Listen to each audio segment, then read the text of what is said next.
नमस्कार दोस्तों, मैं विष्णु सिंह। आप देख रहे हैं खबर आसपास। बंगाल में पहले चरण का मतदान हो चुका है और मतदान जो प्रतिशत सामने आई है उस प्रतिशत ने न केवल विशेषज्ञों को सोचने को मजबूर कर दिया है, बल्कि ये जो रिकॉर्ड वोटिंग हुई है, इस रिकॉर्ड वोटिंग की इस समय पूरे देश में चर्चा हो रही है। जी हाँ, 90% से ज़्यादा यानी 90% से ज़्यादा की वोटिंग हुई है। कहीं कहीं पर तो ये प्रतिशत 94% तक पहुँच गया है।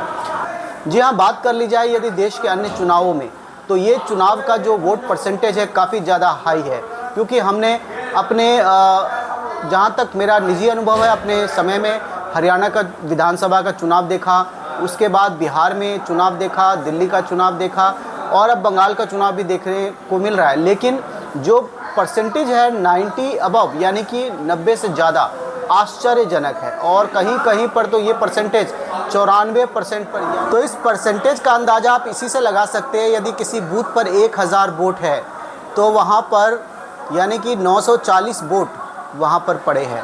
तो सोच सकते हैं, जहाँ पर 1000 वोट है और वहाँ पर 940 लोग पहुँचे हैं, आश्चर्यजनक है। क्योंकि ये बंगाल वो जगह है जो आज इंडस्ट्री में काफ़ी पिछड़ चुकी है और यहाँ के जो लोग हैं वो माइग्रेट लेबर्स के रूप में अलग अलग देश में काम कर रहे हैं। यानी कि आप उस परसेंटेज को मानिए कि एक विधानसभा में एक बूथ पर अगर 1200 वोट है तो वहाँ पर 1150 लोग वोट दे रहे हैं। और ये सोच के भी काफ़ी आश्चर्य होगा, क्योंकि देश में अन्य जो चुनाव होते हैं उनकी वोट परसेंटेज 65%, 67%, 70%, लेटेस्ट 75%, ज़्यादा से ज़्यादा 75% पर बड़े बड़े चुनाव भी हो जाते हैं।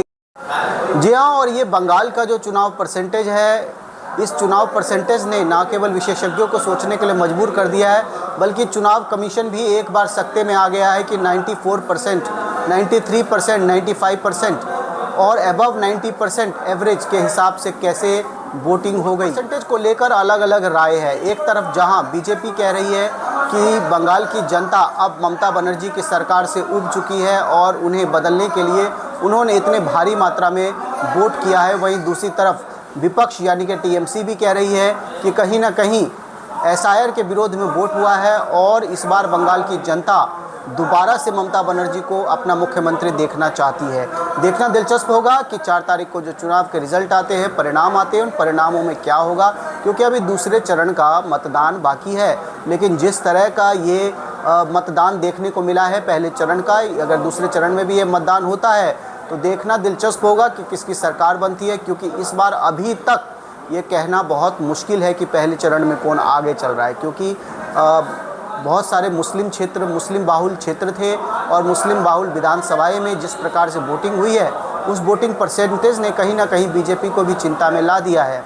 लेकिन परिणाम तो 4 तारीख के बाद ही पता चल पाएगा, उससे पहले हम केवल अंदाज़ा लगा सकते हैं और अंदाज़ा लगाना बंगाल चुनाव में काफ़ी मुश्किल है। फिर मिलते हैं अन्य किसी वीडियो में। देखते रहिए खबर आसपास। जय हिंद, जय भारत।